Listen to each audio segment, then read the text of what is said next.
during the BBI process, there are provisions for amendments which could have gone to Parliament directly. But Raila Amolo Odinga and Uhuru Kenyatta decided that Constitution is a major document. You must involve the people first. That is why you saw during the BBI process, there was a team that went all over the country. All over the country, even if Parliament can change it. And Parliament is the wrong body to change a constitution. Because over the years, we had a very good constitution from Lancaster, but it was messed up by Parliament. Our constitution is something that must go to the people, for the people to decide before it is taken to Parliament. Now, Ruto is saying that for the creation of the leader of opposition, all he needs to do is to write to Parliament. But we had that office created under BBI. At that time he said no. He should tell us why he was opposed when that provision was in the BBI document. The issue of gender should not worry us because it is in the Constitution.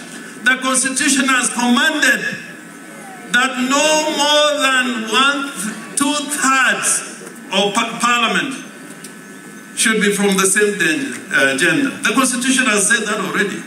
It's not rocket science. It's not rocket science. But I think if you read between the lines, if you allow this Constitution to be changed through a parliamentary process, then you'll be like that person in the desert who went camping and allowed the camel to come to put his head in the tent. If you allow this government to put his head in the tent, in the constitutional tent, and we know what they think about the Constitution, Ruto has never been a man who has argued for reform for the Constitution. When he is making those changes and proposals for those changes, you must make sure that you are doing the right thing. Read between the lines. And I promise you, if we stay with the people, if you stay with the people, you can never go wrong. If you stay with the people, God will be with you. If you stay with the people, you will continue to be strong. Let us continue to have faith in ourselves. The proposals of the President on how to resolve the gender issue are incomplete. I read that letter, I wrote the Constitution, I've examined that issue for the last 12 years. That issue cannot be resolved as simplistically as he has proposed. But it's still a good idea to relook into it. Because we must relook into it, we must fulfill what the Constitution intends, which is to achieve at least the 1/3 gender balance. We will have to think beyond what has been proposed. So that is fine, but that proposal is incomplete. On the issue of the leader of opposition, it is an issue that we had long recognized, and you all know it was in the BBI document. You cannot resolve that issue by looking at it as parliament. It is an issue that must ultimately come to the people. Because if you look at Article 255, the question of introduction of the leader of opposition necessarily affects the composition of parliament. Anything that affects the composition of parliament must go to referendum. And if we are going to referendum, we will not go to referendum with a single issue. We must save all the good issues that were in BBI.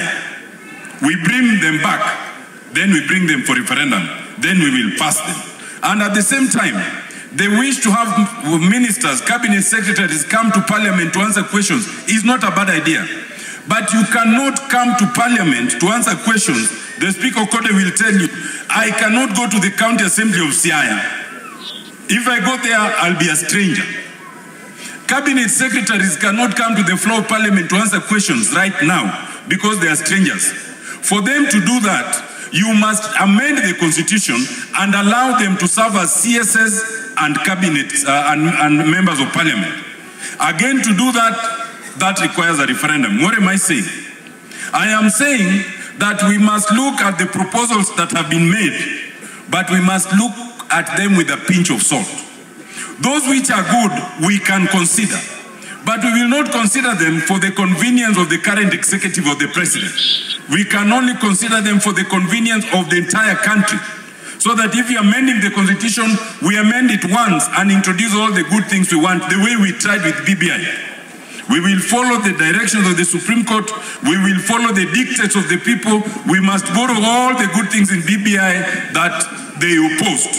If the president now has come to accept BBI, we welcome it. It is very dangerous when a new president comes into office and begins to talk about amending the constitution. Because, you know, you could just be trapping us by telling us good things, but the real intention is even to interfere with the presidential term limit, because that is where his interest is. So I want to ask our people, our politicians, our leaders, even members of parliament, that let us really be cautious about some of these proposals which are being proposed by the current president, William Ruto. Because we know that he's not a very good person.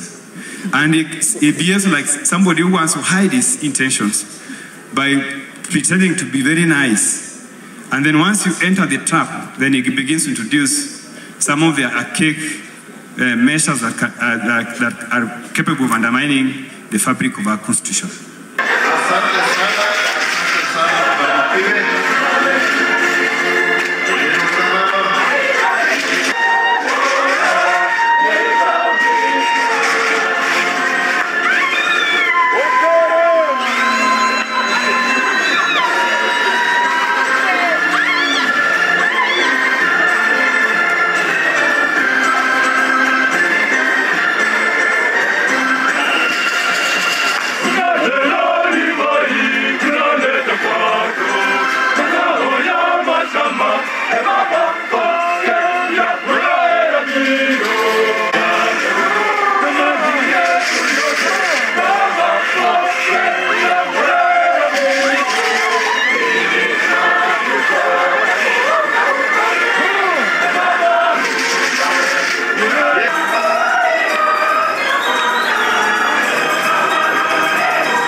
Yes, we did it.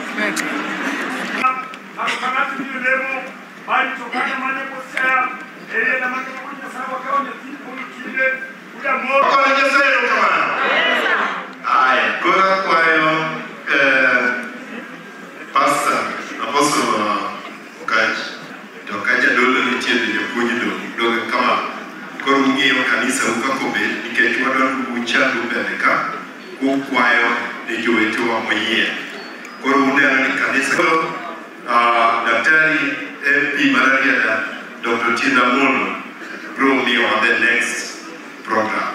Otherwise, what we will command in your side, you don't know what I want them. Meo kana kwa chani kama watu kwa chimbo cha dawa kaje mwako kwa lakini majato ni wa kwae majama kama sudoke. Yes I bet. MCS mwa ni kwa program ya. Sisi kama leo mwanzo Catholic sisi kwa chetu kwa chuo wote matendo kama ndio maana ni subiri moyo. Speaker wanoka alanoka MP Malago Songa atanimelika MP ma board of constituency Dr.